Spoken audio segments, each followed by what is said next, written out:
and African-American struggles for affirming curriculums, they're not new. And unfortunately, the conditions that made private education so attractive in the mid-20th century still exist with us today.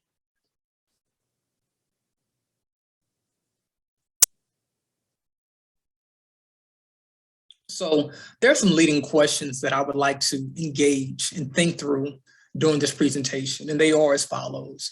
What was Houghton's signature curriculum? What were the sources of Houghton's curriculum? How was curriculum created and sustained? And what does it mean to have self-determined Black educational spaces in history, but even today?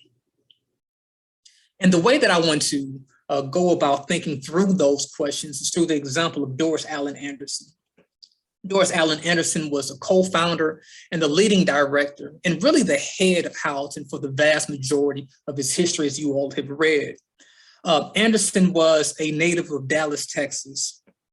Her grandfather, George W. Boswell, was born enslaved in Georgia and was eventually relocated to Alabama, likely sold, in an area called Talladega. And Talladega is most famous for the movie Talladega Nights. It's about 2 hours away from where I'm staying right now. There, George W. Boswell found a wife. He married a woman by the name of Mary Fane. After emancipation in 1865, many of George's siblings, and likely George himself, they relocated and they moved to Dallas in the late 1880s. There they formed the cornerstone of an early Black settlement called Oak Cliff, Texas. It's right to the north of what is present-day Dallas. And there they joined many African Americans following slavery who used migration as a means to test the boundaries of freedom. And for many of these early Black settlements following emancipation, there were arguably two institutions that served as pillars for these communities.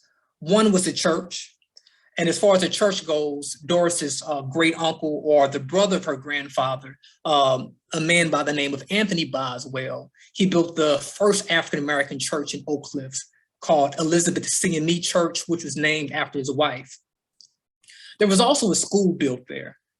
Doris Allen Anderson's parents, Charles Roby Boswell and Ella Mary Allen, they were both public school teachers. Ella Mary Allen was a teacher, whereas Charles Roby Boswell was a principal.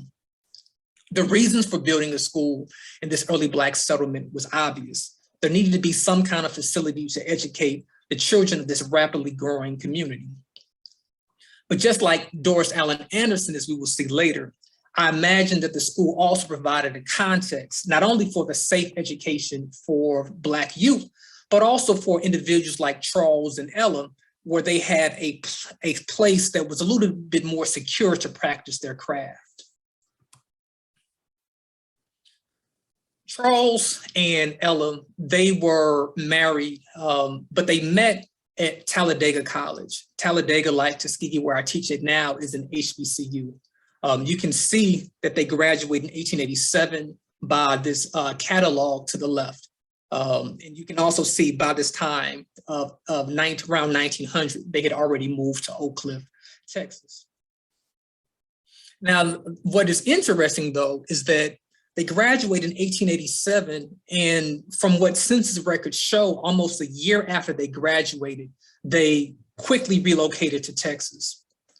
Unfortunately, they left no records why they relocated so soon. They were born and raised in Alabama in the Talladega region, but as soon as they graduated, they decided to relocate.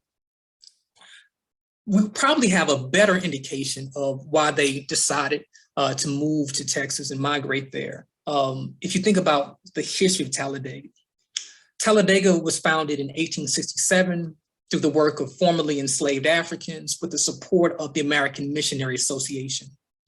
And the college's express mission was, it read, "We regard the education of our children and youths as vital to the preservation of our liberties, and true religion as the foundation of all real virtue, and shall use our utmost endeavors to promote these blessings in our common country." So what is clear about Talladega College's mission and many HBCUs at that time is that it wasn't education just for the benign sake of education, that the education or the schools had great political import, particularly as it related to their yearning for full participation in society and all the rights that it entailed. Whereas this mission for us may seem benign, for the surrounding